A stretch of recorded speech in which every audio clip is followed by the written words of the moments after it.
Pessoal, seja bem-vindo aí em mais uma aula do professor Alan. E hoje estamos aí com montagem de sistemas eletrônicos. Vamos estar verificando aí como está o andamento das atividades dos nossos alunos, ok? Aqui no caso, até o presente momento, ninguém enviou atividade, né?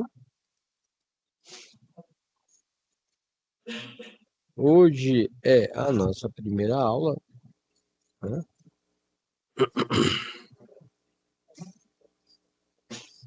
Bom, primeira aula nós já estamos com uma, duas, três, quatro aulas já. O pessoal ainda não enviou atividade. Hoje é a penúltima aula. Não deixe para o último momento para enviar suas atividades, pessoal, né? Qualquer dúvida, o professor Alan está disponível aqui no WhatsApp ou pode mandar também sua dúvida na plataforma.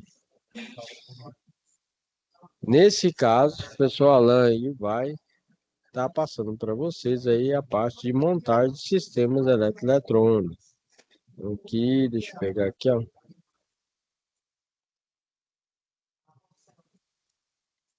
Hum.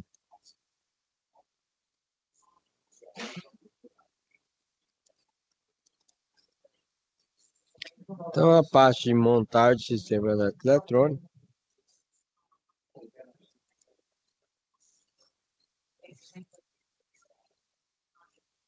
nós temos aqui componentes básicos eletrônicos, que inclusive tem uma prova que nós falamos que é o SAEP, faz uma avaliação geral, né, de todos os cursos aqui do estado de Goiás, como do Brasil. Nesse caso, eu estava lá fazendo uma avaliação nesse sábado passado, e o pessoal errou questões simples, como resistor, capacitor, transistor. Resistor, pessoal, são componentes aí que regulam o fluxo de corrente em um circuito permitindo distribuição precisa de energia. Capacitor armazena e libera energia, desempenhando um papel crucial na filtragem e estabilização dos circuitos. E transistores, nós falamos aí que eles são versáteis porque atuam como amplificador, interruptor, formando aí uma base de muitos circuitos modernos. E transistor nós temos tanto NPN como PNP. É, devido aí o seu material, como chamamos de silício, ele tem uma certa dopagem aí, que podemos trabalhar com ele negativo, positivo, negativo e positivo, negativo, positivo, que nós chamamos NPN ou PNP. Nesse caso aqui, o NPN, você vai ver que a setinha é para fora e PNP a setinha é para dentro. E aí nós temos aqui um exemplo de resistores com código de cores. A primeira faixa marrom, segunda preta, marrom e dourado. Dourado significa porcentagem, que no caso é uma porcentagem boa de 5%, ele pode variar 5% acima ou 5% para baixo. Nesse caso, as cores nós temos o castanho, que é o marrom, vermelho, laranja, amarelo, verde, azul, violeta, cinza, branco, ouro, prata. E nesse caso tem a numeração, tá vendo? De 1 até 9. Então, no caso do marrom é 1, preto 0 e marrom é 1, 0, que é multiplicado por 10, né? Então vai ficar 100. Como é 5%, ele pode ser 95 ohms ou 105 ohms, certo? Com a porcentagem de 5%. E aí nós temos as simbologias. Simbologia aqui de valor fixo, potenciômetro, reostato, LDR, termistor e varistor. Para a ligação de cada LED, nós utilizamos aí, certo? Resistores para limitar a corrente, né, desses LEDs. Por exemplo, nós temos 1000 ohms, 360 ohms, 330 ohms, 100 ohms. 7 mA, 19 mA, 21 mA, 70 mA. Ok? Certinho? Não podemos ligar esses LEDs diretamente, porque senão eles vão ter um brilho forte e vai queimar. Então, nós temos que limitar a corrente de cada LED.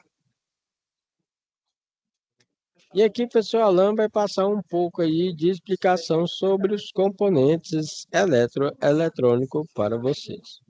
Pode ser um LDR, pode ser um trimpod, pode ser um potenciômetro, pode ser um termistor, pode ser um resistor de alta potência, que você vai encontrar mais ele na cor verde, com as características escritas nele. E as características dos resistores mais utilizados, circuito eletrônico, nós trabalhamos com a identificação com cores, que vem pintadinho no resistor. Quais são essas cores, professor? Nós temos cor preto, marrom, vermelho, laranja, amarelo, verde, azul, violeta, cinza, branco, dourado e prateado. Esse dourado e prateado significa se o resistor aí ele tem uma precisão maior ou não. Então você imagina que o valor de resistência dele aí é de 1 quiloohm. Aí nós temos aí a parte do dourado, que ele pode variar 5% a mais e 5% a menos. E o prateado, ele já pode variar o valor de resistência 10% a mais e 10% a menos. E quando trabalhamos com a quantidade de cores, você tem a verificação aí da quantidade de números, quantidade de zeros que a gente identifica em cada resistor. Nós temos resistores de 1 ohmo, 10 ohmos, 100 ohmos, 10 quiloohmos, 100 quiloohmos, 1 mega ohmo e, por exemplo, 10 mega ohmos e assim sucessivamente, ok? Ainda continuando com componentes eletroeletrônicos que utilizamos aí, PCI, que é a placa de circuito impresso, nós temos capacitores. Capacitor, pessoal, tem a função de carregar e descarregar, né? Então, teoricamente aí, você imagina que nós utilizamos várias funções dos componentes eletroeletrônicos com esse sistema aí de carregar e descarregar. A gente fala que tem uma curva de descarregar aí do capacitor que podemos utilizar nos temporizadores que utilizamos no sistema eletrônico, sistemas de acionamento como temporizadores, né? Para a parte de sistema de parte de sequência, parte de estreito triângulo e assim sucessivamente. Quando trabalhamos com capacitores, temos capacitores despolarizados que você pode ligar tanto positivo como negativo, não tem problema. É esse capacitor aí na cor laranja. Tá vendo ele aí? Esse capacitor na cor laranja, ele é o despolarizado. E temos aí as características descritas aí no corpo dele. Ao lado aí, na lateral, nós temos capacitores com indicação de polaridade. Nós falamos que é capacitor polarizado. Quando o capacitor é polarizado, galera, legal, ele tem indicação negativa. Se você verificar essa indicação do negativo, esse pino do negativo tem que ser ligado no negativo da placa. Se não, se você inverter, ele pode ser danificado. E não queira ver um capacitor estourando, certo? Isso, experiência própria. Então é o seguinte, pessoal, não pode inverter a polaridade aí que pode danificar o capacitor. Capacitor polarizado com indicação de polaridade, negativo no negativo, positivo no positivo. Professor, eu comprei o capacitor, dá para mim já verificar sem essa indicação? Se o capacitor for zerado, você acabou de comprar o capacitor, a vantagem é que ele vem com um pino maior e um pino menor. Esse pino menor aí, você pode verificar aí que é o nosso negativo. E o maior é o positivo. Mas, caso já for um capacitor usado, que cortou, né, os pinos dele aí, tal, com alicate corta, não tem como você verificar, né? Aí você tem que olhar aí a descrição dele. Geralmente, quando esse capacitor começa a danificar, ele vai dar uma estufadinha. Dica do especialista. Dica do profissional que realiza a manutenção na sua máquina de lavar, na sua TV. Não deixe a sua televisão, a sua máquina de lavar ligado na tomada. O dia inteiro, a noite inteira, certo? Um mês inteiro, o ano inteiro. Por quê, professor? Na máquina de lavar, no circuito da televisão, do som e assim sucessivamente, temos uma parte que nós chamamos de fonte. Aí tá vendo esse capacitor aí? É o que tem na fonte. Devido à variação de energia, principalmente de madrugada, o que que ocorre? Esse capacitor não gosta de variação de energia. Quando tem uma certa variação de tensão e corrente elétrica, como a sua TV, o seu microsystem, o seu videogame e a sua máquina de lavar está ligado diretamente lá, ele está sendo energizado. Já viu aquele LEDzinho que fica ligado lá? Então, o seu circuito elétrico está sendo energizado. O pessoal não tem noção disso. Com o tempo, esse capacitor aí, ele vai desgastando a parte interna dele e ele vai estufar. Ele vai estufando, estufando, e quando vê, ele vai pegar ou vai perder as características dele. O que é que significa, professor? Ah, minha TV liga, 5 minutinhos desliga. Ah, professor, minha máquina de lavar tá ligando, tá desligando. Ah, professor, minha máquina nem liga. Aí quando você vai lá verificar, a fonte do equipamento danificou. Que é justamente aí uma parte do componente eletrônico que tem nessa fonte é o capacitor. Então, com o tempo, se ele ficar constantemente ligado à energia, se tiver uma variação. Outro exemplo que pode danificar o nosso capacitor. Já viu quando acaba a energia e volta? Acaba a energia e volta. Acaba a energia e volta. Isso pode gerar o que nós chamamos de um surto elétrico. Também componente eletroeletrônico não gosta de surto elétrico. E é outra indicação que eu peço que você coloque na sua casa. Se não colocar, depois você faça uma pesquisa aí. Coloque na sua casa um DPS, que é o dispositivo protetor de surto elétrico. O DPS vai proteger aí a sua casa, a sua área comercial contra um possível surto elétrico que é gerado justamente nessa parte aí. Quando desliga a energia, liga. Desliga a energia, liga. Desliga a energia, liga. Quando tiver acontecendo isso na sua casa, desliga a geladeira. Desliga a geladeira da tomada, certo? Beleza? Se você tiver a possibilidade de desligar todos os equipamentos, para você dar um tempinho, seria melhor, né? Por isso que a gente indica na casa estar colocando um quadro geral de distribuição para estar desligando aí e protegendo os equipamentos. Então, passando aí dicas para vocês na prática mesmo, né? Falando da aula aqui, o nosso próximo componente eletrônico nós utilizamos na ponte também é o transformador. O transformador tem a parte de entrada, que nós chamamos de primário, e a parte de saída, que nós chamamos de secundário. Por exemplo, esse transformador aí, o professor Alan demonstra para vocês, foi o que ele pegou na prática mesmo. Então, esse aí é um transformador, que ele vai ser escrito assim, a quantidade de corrente, que é 3 amperes. Temos aí a parte da entrada, que é de 220 volts. No caso, o professor Alan está falando do estado de Goiás. Estado de Goiás, aqui o monofásico é 220 volts. Lá em São Paulo, o monofásico é 127 volts. Então, falando aqui do estado de Goiás, o transformador é 220 volts de entrada. Desculpa. E 12 volts de saída, 3 amperes.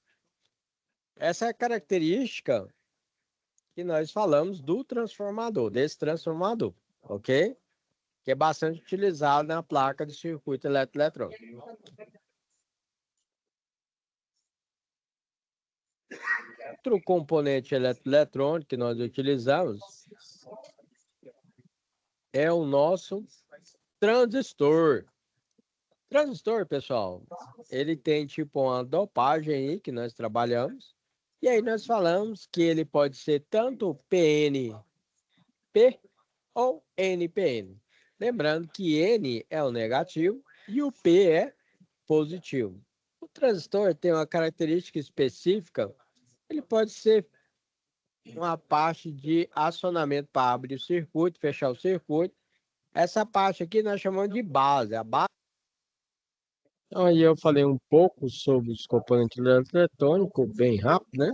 Certo? Nós temos aqui na prática lá, ó, que os alunos desenvolveram uma prática de um dimmer, né? Onde nós temos aí uma variação com potenciômetro, capacitor, né? Certo? O resistor aqui para limitar a corrente do LED. Esse aqui é um protoboard do Datapool, onde nós temos aqui a parte de alimentação, chave liga, desliga, e os alunos fizeram primeiro o projetinho e realizaram a montagem.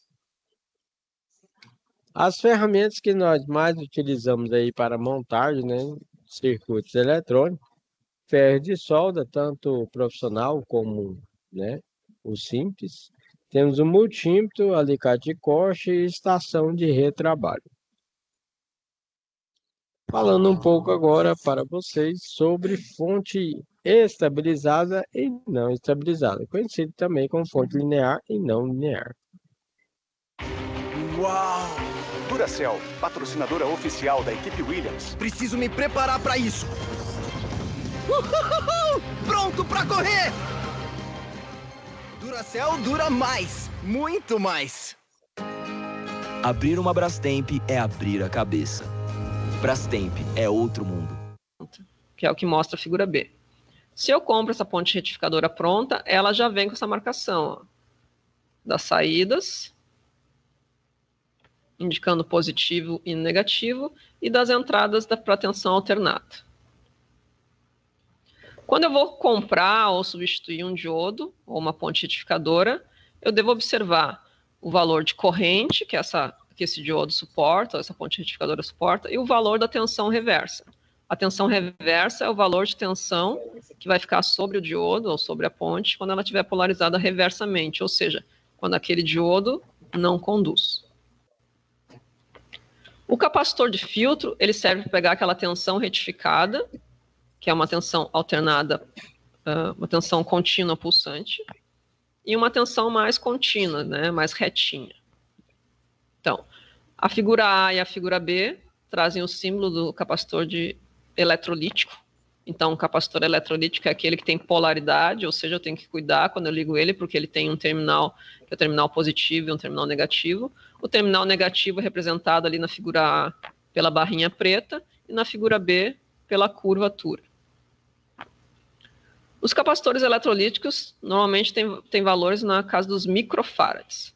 Além do valor do capacitor em microfarads, eu tenho também o valor de tensão que ele suporta. Então, a figura C, o capacitor suporta um valor de tensão de 25 volts, e na figura D, ele suporta um valor de tensão de 35 volts. Como o capacitor eletrolítico tem polaridade, essa polaridade vai estar identificada no componente, obrigatoriamente. Então, na figura C, vai ter uma barra branca ou cinza, indicando o terminal negativo, e na figura D, que é um capacitor SMD, aquela, como se fosse uma meia ou lua preta, indica o terminal negativo. Se eu já tenho a tensão contínua eu posso então usar um regulador de tensão para definir um valor de tensão de meu interesse. Para isso, eu posso usar um regulador de tensão. O regulador de tensão ele é um circuito integrado, que o objetivo dele é pegar uma tensão contínua e regular ela num valor que eu quero. Comercialmente, eu tenho reguladores de tensão para tensões positivas fixas, como, por exemplo, 78. Então, eu posso ter 78, 0,5, 0,9, 78, 12. Posso ter também reguladores de tensão fixa negativa. Aí eu teria, por exemplo, 79, indicando que é negativo, e os outros dois dígitos indicando o valor da tensão. Existem também reguladores de tensão ajustáveis, como, por exemplo, o LM317 e para tensões positivas e o LM337 para tensões negativas. O mais comum é encontrar reguladores de 3 a 30 volts e valores de corrente de 500 mA até 1,5 A.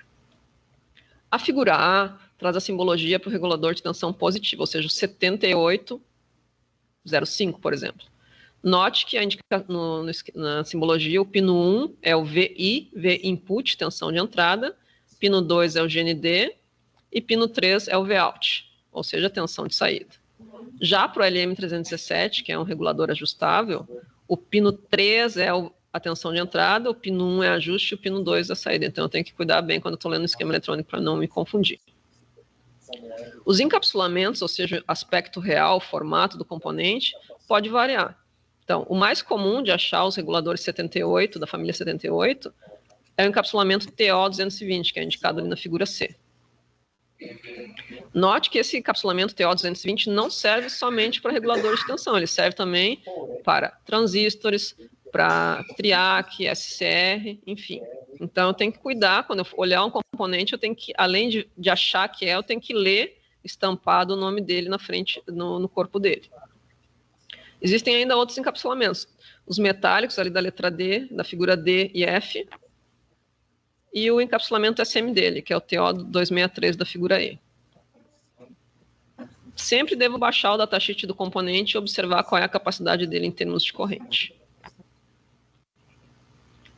Pensando já no funcionamento do circuito, qual é a ideia? Eu tenho, então, na figura A, identificada a tensão de entrada, que vem da rede elétrica, 110 ou 220. Eu tenho um transformador, cuja função é rebaixar. Note que a onda da figura A e a onda da figura B, elas são iguais. O que diminui é a amplitude, ou seja, a tensão. O transformador ele não muda o tipo de onda, ele só diminui o valor da tensão. Tá? O retificador, ele vai ter a função de transformar aquela tensão alternada, já vem rebaixado o transformador, em tensão contínua pulsante, que a figura C mostra. Mas como é que funciona isso?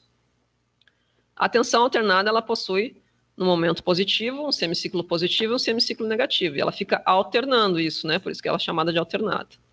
Se eu pensar num primeiro momento, marcado em vermelho, que eu tenho no ponto inicial ali tensão positiva, lá do outro lado do transformador eu vou ter tensão negativa.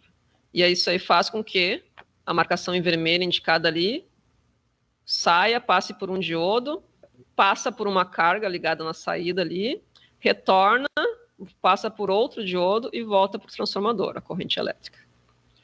Quando o semiciclo é o semiciclo negativo, ele está sendo indicado aí em azul. Então, significa que eu tenho positivo em cima do transformador e negativo ali na parte de cima do transformador e positivo lá embaixo. Então, o que acontece? Acontece a mesma coisa, só que agora 2 outros diodos vão conduzir. Por que um ou outro diodo conduz? É em função da polarização, né? O diodo só conduz se ele está polarizado diretamente. Então, por isso que conduzem, aí 2 diodos conduzem no momento 1 e os outros 2 diodos conduzem no momento 2. Note que a tensão de saída está ilustrada ali na imagem C. Então, no momento 1 eu tenho uma onda, que é resultado do semiciclo positivo, e no momento 2 eu tenho uma onda, um semiciclo, que é consequência do semiciclo negativo. Entretanto, a tensão que fica na saída é tensão positiva, tá vendo? Os semiciclos são só positivos. Isso já caracteriza a tensão contínua, não tem nada negativo, é tudo positivo. Entretanto, essa tensão não é uma linha reta. Então, ela é chamada de tensão contínua pulsante, porque a onda vai até um valor máximo, depois ela volta a zero, vai a um valor máximo, volta a zero. Então, ela é chamada de tensão contínua pulsante. Acrescentando um capacitor de filtro, o que ele faz? Ele vai ajudar a preencher com energia aqueles espaços vazios, né? Então, a onda agora ela não vai mais voltar a zero. O capacitor se carrega, e naquele pedaço onde faltava energia ali, o capacitor preenche, porque ele se carrega com energia e ele libera, ele se descarrega naquele intervalo. Essa carga e descarga do capacitor aí depende do valor dele em microfarads e depende do que eu tenho ligado na carga. Então dá para calcular isso em função da carga que eu vou alimentar. Essa onda, então, em laranja, aqui na figura C, ela representa uma tensão contínua e ela tem uma ondulação, uma tensão de ondulação ali. Ela baixa até um valor ali, mas ela baixa pouquinho, ela sobe de novo. É chamada também de tensão ripple, tensão de ondulação ou ripple. Tendo essa tensão com o capacitor ali, o regulador de tensão já é capaz de regular. Então, para que o regulador funcione, ele precisa de 2 coisas. Ele precisa do capacitor porque ele não, se eu usasse o sinal sem o capacitor, ia ir para zero, aí o regulador não consegue regular. Então, além de ele ter uma tensão mais ou menos estabilizada na entrada dele, ele precisa também ter um valor mínimo. Então, por exemplo, se eu quero um regulador 78 é positivo, 0,5 a 5 volts, eu tenho que ter na entrada dele pelo menos uns 3 volts a mais. Então, eu tenho que ter 5, 6, 7, teria que ter na entrada pelo menos 8 volts. Note que a tensão que tem na entrada do regulador, ela é chamada de tensão não regulada, né? Tensão ela já é considerada uma fonte. Eu já posso considerar que colocando só retificador e capacitor, eu já tenho uma fonte, mas é uma fonte não estabilizada. Qual é a desvantagem de ter uma fonte não estabilizada? Se eventualmente a tensão da rede elétrica baixa por algum motivo, a tensão da minha fonte vai acompanhar e vai baixar também. Do contrário, quando eu uso um regulador de tensão, e se eu olhar ali na figura D, ele vai manter uma tensão contínua, nesse caso aqui, nesse exemplo, de 5 volts. Então, eu passei um pouco aí sobre fonte, né? E aí nós temos aí algumas técnicas de soldagem que utilizamos, como preparação, aplicação e inspeção, né? Preparação, primeiro a gente tem que limpar o local, né? Estanhar. Aplicação, temos que aquecer cuidadosamente o ponto da solda, né? Com o estanho. E também temos que fazer uma verificação visualmente sobre a qualidade da solda para não dar uma solda fria. Montagem de placa de circuito impresso. Temos posicionamento, soldagem, fixação e inspeção. Na parte de posicionamento, aí, eu organizo os componentes com precisão na placa, seguindo o esquema do projeto. Soldagem, una os terminais dos componentes à placa, criando uma ligação elétrica segura. Fixação, prenda os componentes firmemente na placa, garantindo uma conexão elétrica confiável. Inspeção, verifique visualmente e com instrumentos, né, a integridade da montagem do circuito.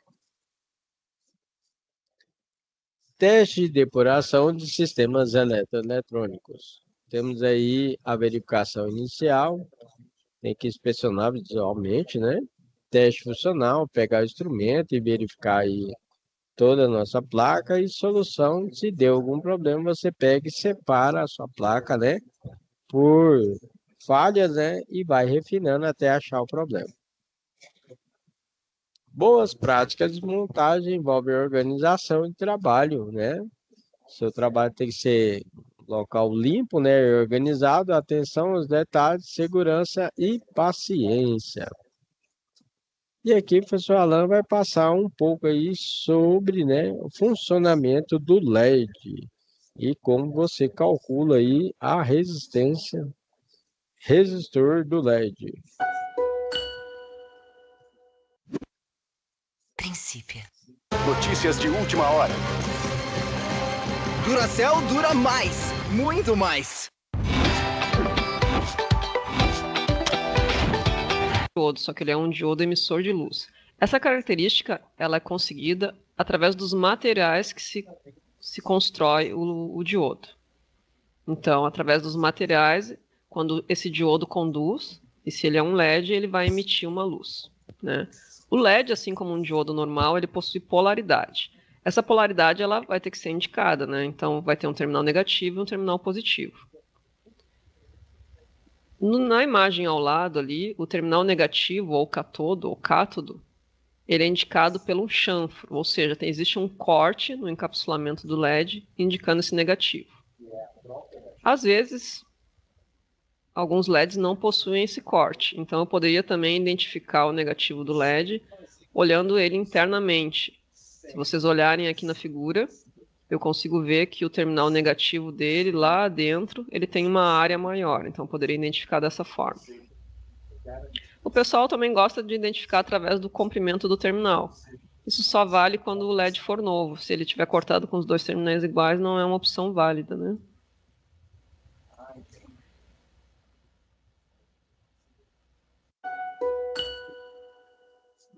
Princípio.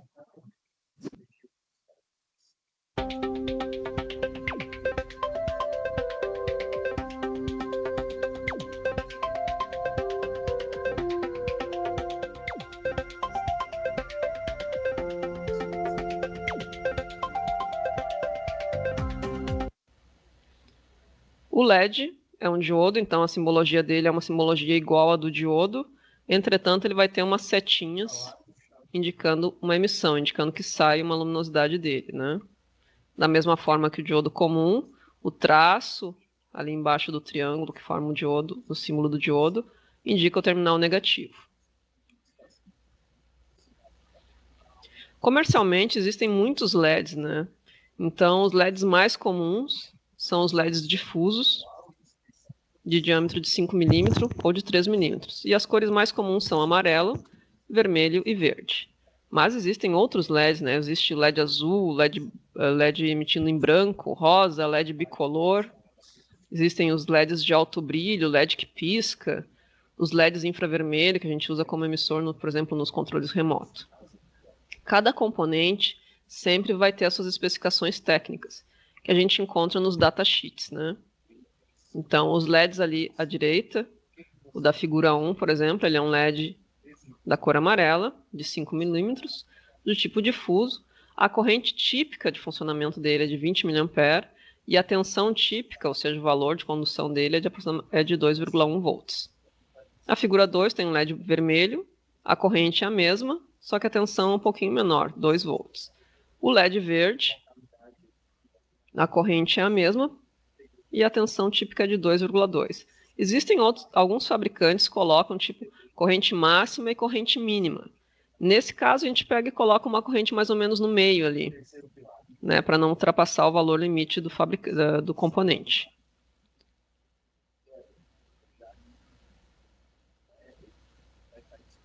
Sempre que eu tiver, nem sempre, mas na maioria das vezes eu tenho um LED ligado a um valor de tensão e eu preciso limitar a corrente que vai circular nesse LED. Essa limitação de corrente ela é feita utilizando-se um resistor em série com o LED.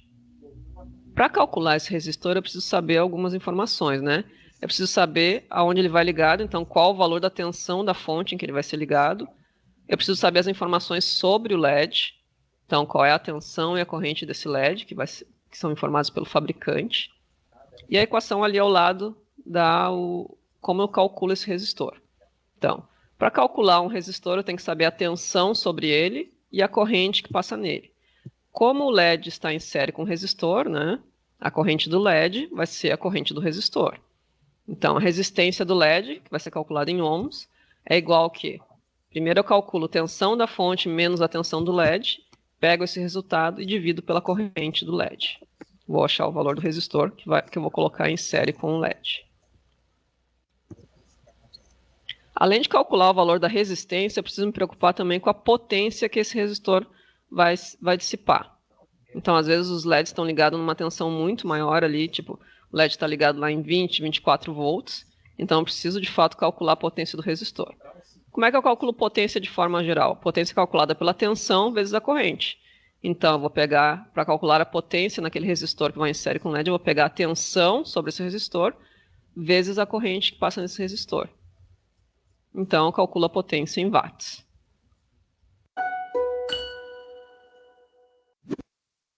Princípio. Notícias de última hora. Duracell dura mais, muito mais. Vamos fazer um exemplo aqui. Então, eu tenho aqui um esquema eletrônico de uma fonte de alimentação linear. E a ideia é calcular ali o resistor R1 e o resistor R2. Então, o resistor R1 vai limitar a corrente para o LED 1 e o resistor R2 vai limitar a corrente para o LED 2. Note que o resistor R1 está ligado antes do regulador de tensão. Ele está ligado numa parte que seria uma fonte não estabilizada. Ali é indicado um valor de 15 volts, DC, corrente contínua, né? E o R2 está ligado depois do regulador. Neste exemplo aqui, o regulador ali é um 7809.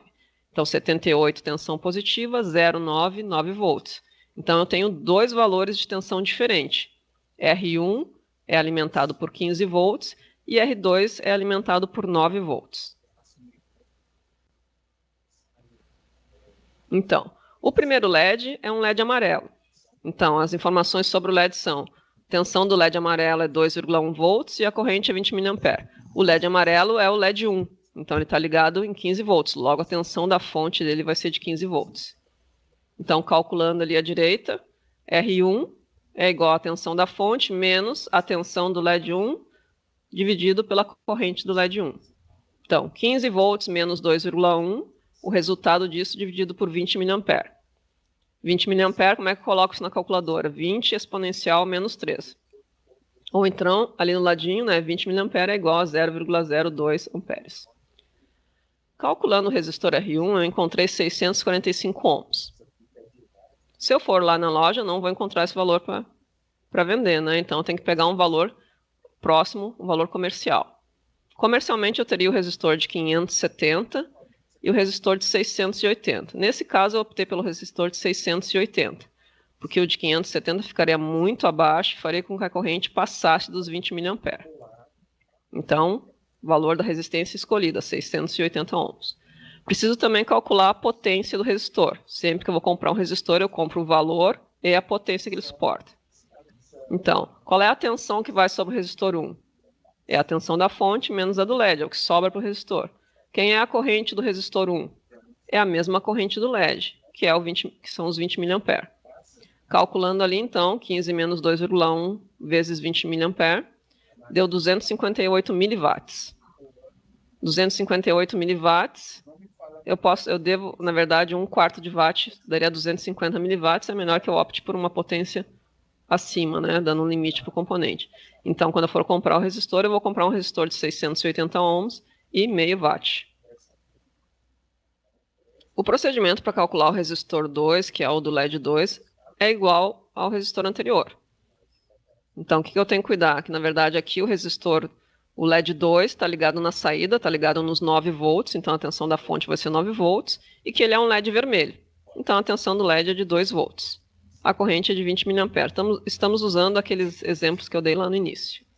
Então, para calcular o R2, então, 9 volts menos 2 volts, o resultado disso dividido por 20 mA dá um resistor de 350 ohms. Comercialmente, o resistor mais próximo é o de 330 ohms.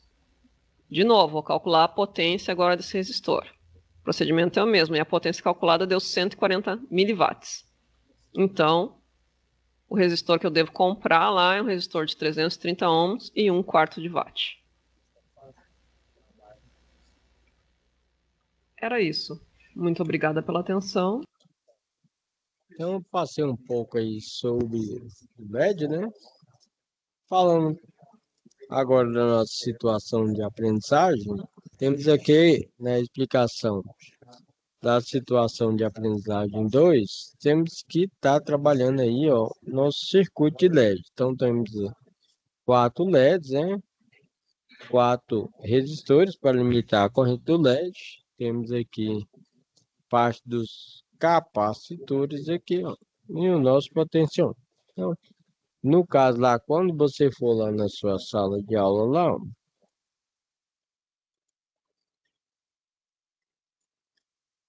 aqui você vai clicar em situações de aprendizagem. Temos a anexo aqui do nosso circuito do LED, tá vendo aqui, ó? No caso, temos o regulador de tensão, conector de entrada, capacitor despolarizado C1 e C2, potenciômetro e, no caso, 4 resistores para limitar a corrente do LED. Tá vendo aqui o nosso LED? E aí, na nossa folha de resposta da atividade 1, vou clicar aqui, você clica em habilitar, ó.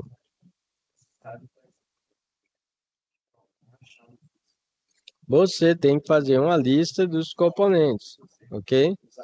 E tá colocando aqui, né, a tabela dos componentes, né? Tabela dos componentes com os valores. Aí você coloca a lista, quantidade, unidade, unitário, valor total, ok? Que fica disponível aí para você estar fazendo um pré-orçamento. Então tá aqui, ó. Com o circuito esquemático em mãos, né, que é aquele que eu demonstrei para vocês, você deverá gerar uma lista de componentes necessários para montar a sua PCI. PCI nós falamos que é a placa de circuito impresso e a lista deve ser montada na tabela que está sendo especificada para vocês, certo? E os valores de custo unitário e total, né, fazendo uma cotação aí. ok? Você deverá elaborar a lista dos componentes, né? No caso, no Excel, e tá postando lá, o professor Alan tá realizando a correção. Tá aqui a tabela, tá vendo aqui, ó? Na tabela tem os componentes, referência, quantidade, unidade, valor unitário e valor total.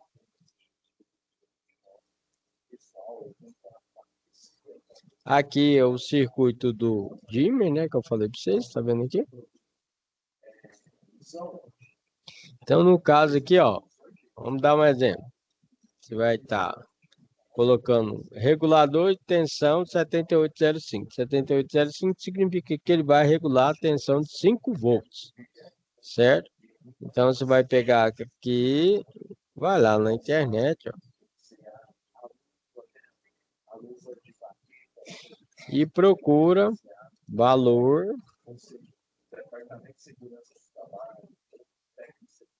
do regulador de tensão.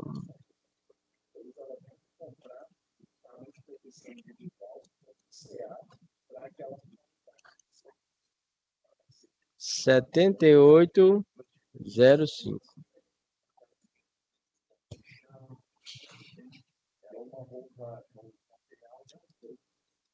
No caso aqui, ó, por exemplo, ele está 1,60 centavos, né? Aí, ó. 7805. Então ele está 1,60 centavos, tá vendo aqui, ó? Então aqui você pega regulador, tensão 0,5. Vai lá na sua lista lá, ó.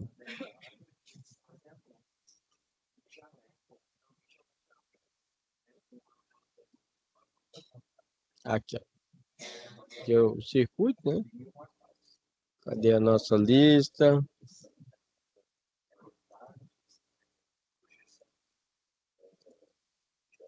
Aí eu venho aqui é a lista. Aí você vem aqui, coloca regulador de tensão 0,5.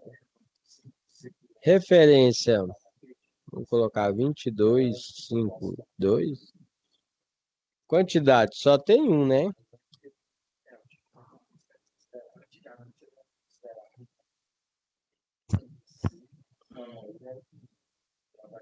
Unidade.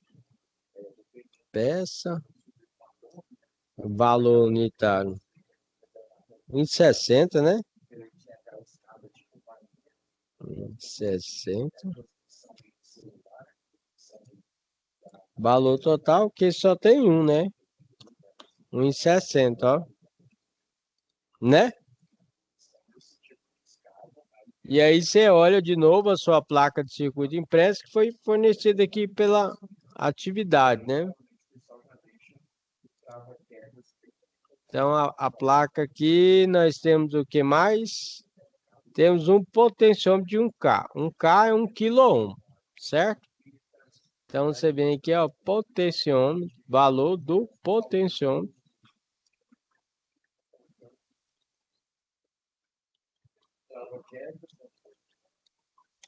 De 1K.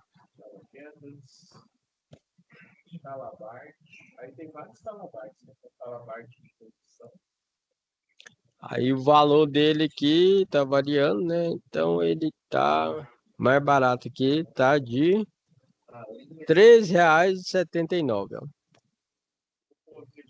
Esse potenciômetro de 1K aqui, ó, 3 terminais. R$ 3,99, R$ 4.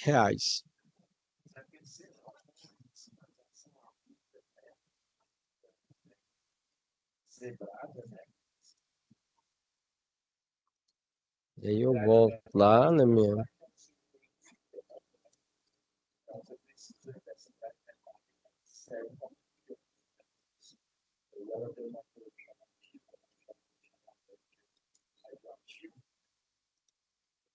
4.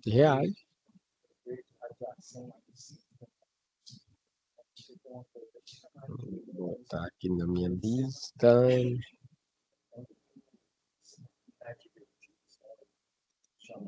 Fica o circuito. Cadê a lista, hein?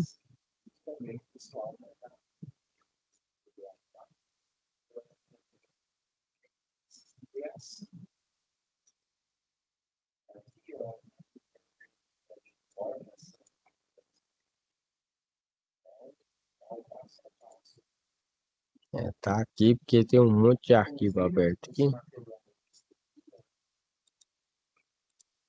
Aí. Aí aqui, potencial.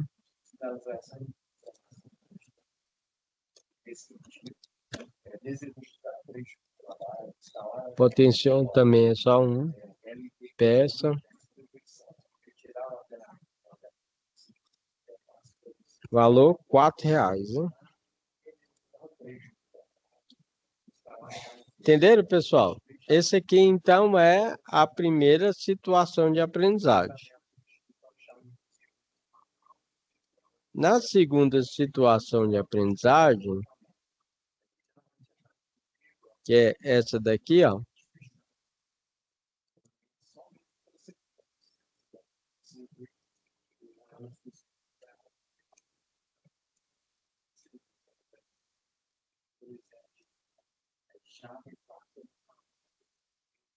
Então, aí, ó.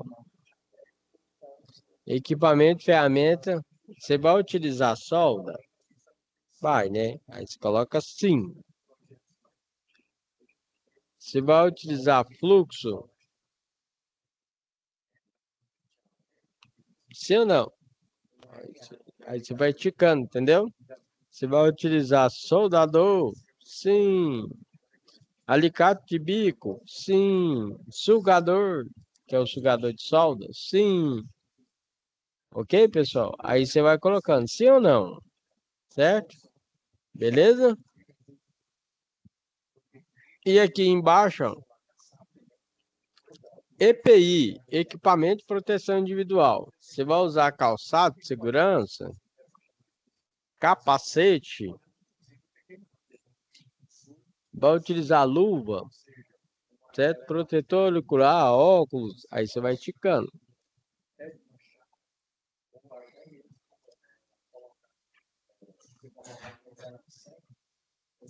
Certinho? Então, lista de componentes, levantamento de necessidades.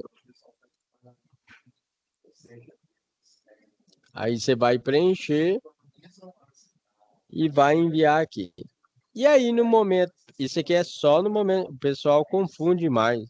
Tá escrito aqui, ó, pessoal. Aqui nesse caso, a situação de aprendizagem 2 está escrito, ó. É só na aula presencial. Situação de aprendizagem 3 também no presencial. Então, situação de aprendizagem 2 e situação de aprendizagem 3 é só no momento presencial.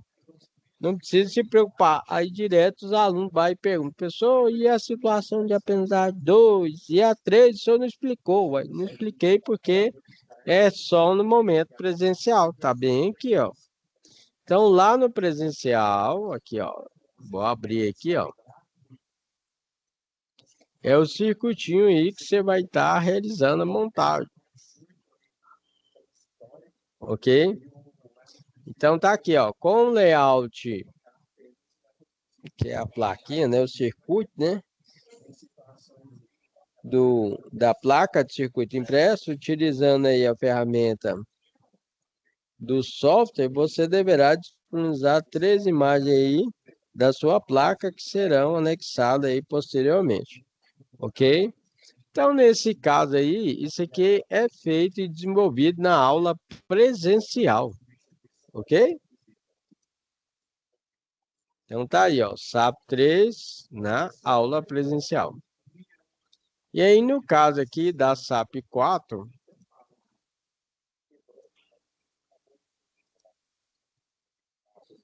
aí a SAP 4, sim, você vai estar realizando aqui a montagem do quê? Daquele sinalizador de entrada e saída de veículo. Ou seja, sinalizador de entrada e saída de veículo, que ele fica funcionando aí entre vermelho, laranja, vermelho, laranja, né? Certo? e fica fazendo o acionamento aí, ó. O sinalizador de entrada e saída de veículo é utilizado com o objetivo de alertar e advertir condutores de veículos e pedestres que circulam na via, que naquele ponto poderá existir um fluxo de veículos por meio de sinais luminosos. Aqui embaixo, você, além de estar fazendo esse circuito aí, nós temos uma lista de componentes, né? Você vai fazer uma especificação dessa lista de componentes, quantidade, custo unitário e custo total.